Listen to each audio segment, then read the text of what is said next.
Tuhan Allah yang bisa menampakkan diri. Saya Pendeta Henry Tandianta, Master of Bibliology Studies. Bapak Ibu Saudara, panas sekali ya. Saya sedang di Sentul ini ya. AC nggak mempan saudara ya. Ngadem di luar ini ya. Baik, saya akan sudah hampir sebulan ya Bogor ini, daerah Sentul dan sekitarnya nggak hujan loh, panas sekali ya, gerah luar biasa. Mungkin ini efek El Nino ya. Saya akan membahas sebuah tema ya, Allah yang bisa menampakkan diri, Tuhan dan Allah yang bisa menampakkan diri. Ini pengantar dulu ya Bapak Ibu Saudara. Tuhan Allah yang bisa menampakkan diri itu cuman ada di Alkitab Pak. Kok bisa begitu ya? Sebab di Alkitab ini Allah dan Tuhan itu real ya, bukan fiktif, bukan ilusi, real. Jadi bisa menampakkan diri seperti itu ya. Tuhan dan Allah di dalam Alkitab itu real sehingga bisa menampakkan diri. Ya. Jadi kalau Allah itu kalau real harus bisa menampakkan diri. Di jagat raya ini ada 4.300 agama dunia ya. Tidak ada satupun Tuhan Allah yang bisa menampakkan diri kecuali Tuhan Allah yang ada di Alkitab ya, termasuk menjadi manusia ya. Tidak ada di jagat raya ini ada Tuhan Allah yang bisa menampakkan diri menjadi manusia selain Tuhan Allahnya orang Kristen yang ada di Alkitab. Nah sekarang kita akan membahas ya menampakkan diri. Alasannya sudah jelas tadi ya, untuk membuktikan bahwa Allah itu ada, real ya, tidak fiktif, tidak ilusi. Maka Allah harus bisa menampakkan diri. Ada 4.300 agama di dunia ini ya, tidak ada satupun yang Tuhan Allahnya bisa menampakkan diri kecuali Tuhan Allah yang ada di Alkitab. Oke, itu alasannya. Lalu siapa yang bisa menampakkan diri ini siapa? Ya, di dalam Alkitab ada 18 ayat yang menulis tentang Tuhan Allah yang menampakkan diri. Dimulai dari Kejadian 12 ayat 7 sampai nanti 1 Timotius 3 ayat 16. Setidaknya ada 18 ayat. Siapa itu? Di dalam perjanjian lama disebut Tuhan huruf besar semua, Yahweh, kemudian Allah huruf besar semua, yang maha kuasa, kemudian Allah A huruf besar, LLAH huruf kecil. Ya, itu di perjanjian lama. Sedangkan di perjanjian baru adalah Yesus. Ya, udah jelas kalau di perjanjian baru yang bisa menampakkan diri adalah Tuhan Yesus ya. Oke, berarti Yahweh, Allah yang Maha Kuasa juga Yesus betul, Yesus roh di perjanjian lama. Jadi sudah kejawab siapakah yang menampakkan diri? Tuhan Allah. Kemudian cara menampakkan dirinya bagaimana Pak? Caranya Pak? Caranya dengan cara dikuasai roh. Sebab kalau mata telanjang nanti kita mati gosong Pak. Di dalam Keluaran 33 ayat 20. Kamu tidak akan tahan melihat wajahku. Kamu pasti mati. Jadi tidak mungkin mata telanjang bisa melihat Allah. Tidak mungkin. Caranya harus dikuasai roh. Musa 4 kali ketemu dengan Tuhan Allah ya, berhadapan-hadapan. Tapi tidak gosong karena dikuasai roh ya, dikuasai roh. Wahyu 1 ayat 10, Wahyu 4 ayat 2. Petrus, Yakobus dan Yohanes melihat Yesus bersama Musa juga dan Elia di gunung itu, di gunung yang Yesus dimuliakan di atas gunung, enggak gosong, enggak mati. Jadi cara Allah menampakkan diri dengan cara kita itu dikuasai oleh roh. Roh itu siapa Pak? Roh Yesus, Roh Kudus, Roh Allah, Roh Kristus, Roh Tuhan sama. Ya. Ya, clear. Jadi cara Allah menampakkan diri, kita itu dikuasai oleh roh. Clear? Nah, sekarang Pak ATD. Ini ada pertanyaan Pak ATD bisa jawab nggak ini? Ya, gimana? Bagaimana dengan Yakub? Yakub bergumul dengan Allah dan Yakub menang. Itu Yakub aja bergumul Pak, gelut, kok nggak mati Yakub? Ya, Terus misalnya Hagar itu ketemu sama Tuhan yang dipanggilnya nanti El Roy. Jelas Allah melihat aku dan aku melihat dia. Kenapa Hagar nggak mati? Kan kata Pak ATD kalau ketemu Tuhan, ketemu Allah ya gosong mati dong. Betul.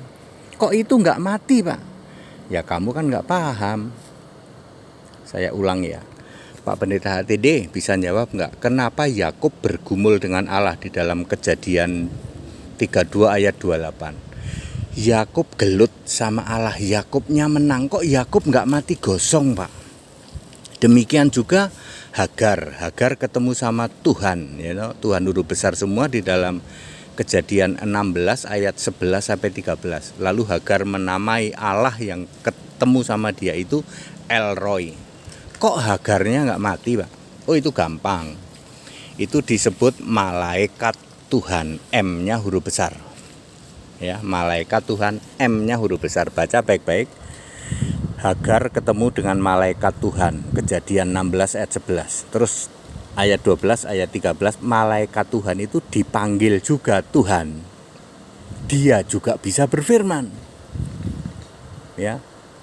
Ya, malaikat Tuhan, M-nya huruf besar. Walaupun ketemu sama Tuhan, ya, disebut juga Allah boleh. Malaikat Tuhan ketemu manusia, manusianya enggak gosong, enggak, Pak. Malaikat Tuhan ini bisa berfirman juga, bisa mengatasnamakan Allah, disebut malaikat Tuhan. Baca Kejadian 16 ayat 11, ayat 12, ayat 13. Lalu Yakub bergumul dengan Allah, Kejadian 32 ayat 28. Ya, Anda harus membaca di dalam Hosea 12 ayat 4. Ternyata yang bergumul dengan Yakub itu malaikat, M-nya huruf besar, berarti malaikat Tuhan. Pantesan Yakubnya nggak gosong. Malaikat Tuhan bisa disebut Tuhan huruf besar semua, bisa. Bisa disebut Allah, Pak, bisa. Dan bisa berfirman, yes. Bagaimana kalau itu dinamai Teofani, Pak? Nggak usah, itu karangannya Tritunggal Maha Bejat. Ya, tidak ada Teofani di Alkitab, jelas ditulis malaikat Tuhan kok, M-nya huruf besar. Anda pengen tahu malaikat Tuhan? Baca Ulangan 34 ayat 5 dan 6. Musa mayatnya disembunyikan oleh Tuhan, huruf besar semua, ya, disembunyikan. Ya. Lalu iblis berantem, ya, bertengkar. Ya, bertengkarnya sama siapa?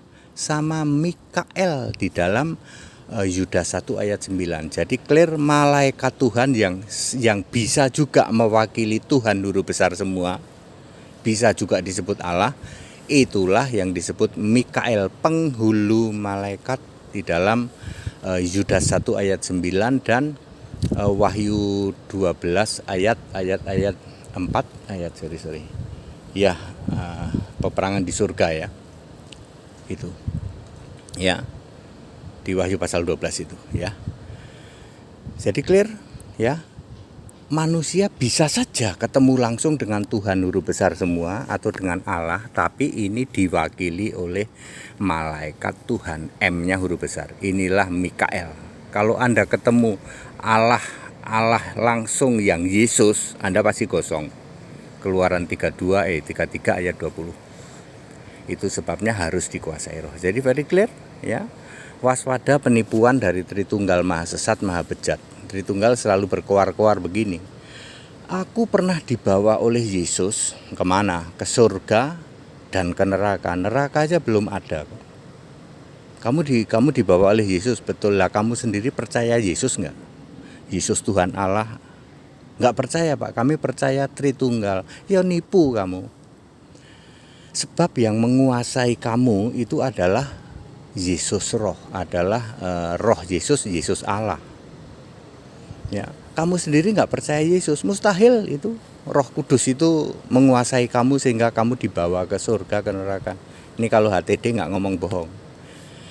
Saya pendeta HTD pernah 2 kali ya dikuasai roh. Pertama di bawah melihat jalannya penghakiman, begitu cepatnya penghakiman terakhir. Yang kedua melihat alam maut. Makanya saya tahu pendeta-pendeta itu ada di alam maut semua. Suruh nyebutin gitu. Saya pernah sekali nyebutin aja heboh gitu. Pendeta yang jual minyak urapan ternyata ada di alam maut. yang pulang ke rumah Bapa toh. Jadi Bapak Ibu Saudara, Anda yang mati pulang ke rumah Bapa, dipastikan Anda ke alam maut. Saya sudah lihat alam maut. Kalau saya benar kan saya penyembah Yesus. Jadi logis kalau saya dikuasai oleh Roh Yesus lalu diizinkan dibawa ke alam maut maupun melihat penghakiman akhir. Itu baru benar. Ya, kalau Anda yang nipu doang, katanya ketemu Yesus dibawa ke surga, ketemu Bapa bertanduk itu mah, duduk-duduk sambil ngopi katanya. Bapa di kiri, Yesus di kanan, itu nipu. Kamu sendiri nggak percaya Yesus Allah kok. Mau ngomong apa kamu? Nipu doang. Ya, makanya pendeta yang jualan minyak urapan yang bolak-balik surga nipu itu. Makanya di alam maut dia minta tolong sama saya, pendeta HTD, minta tolong. Ini serius beneran. Anda bisa bantah, aku penyembah Yesus loh. Sedangkan kamu penyembah Bapak Iblis. Nggak bisa kamu bantah saya. Kamu menyembah Bapa bertanduk, pulang sana ke rumah Bapa. Ya, clear Bapak Ibu Saudara. Jadi itu Allah yang bisa menampakkan diri. Ya, yaitu Yesus Kristus. Sejak dari perjanjian lama memakai nama sebutan Yahweh, Allah yang Maha Kuasa. Di perjanjian baru memakai the real name, nama di atas segala nama, Yesus Kristus. Allah juga zaman dulu, ini zaman dulu dalam perjanjian lama, perjanjian baru sih enggak.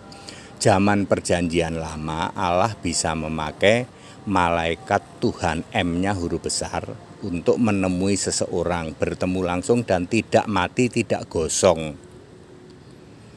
Di perjanjian baru tidak ada. Di perjanjian baru tidak ada malaikat M huruf besar, tidak ada. Itu hanya ada di perjanjian lama. Karena waktu itu Yesus belum menyatakan diri. Yesus masih menyatakan di dalam nama sebutan Yahweh. Makanya ada malaikat Tuhan yang bergumul sama Yakub, yang ketemu sama Abraham juga, yang ketemu sama Hagar, ya, seperti itu. Padat, singkat dan clear. Ayo ikut sekolah Alkitab biar pinter di atas rata-rata. Ya, jangan jadi pecundang, ngakunya doktor teologi tapi ditanya nggak bisa ngerti. Siapa itu Pak yang ketemu sama Hagar, kok Hagarnya nggak mati padahal disebut Tuhan di situ Pak, huruf besar semua. Ngaku doktor nggak bisa jawab. Ikut sekolah Alkitab di tempat kami gratis supaya kamu paham Alkitab di atas rata-rata. Segera dibaptis supaya namamu tertulis dalam kitab kehidupan, jaminan surga. Segala hormat kemuliaan untuk Yesus Kristus, satu-satunya Allah yang benar. Haleluya, amin.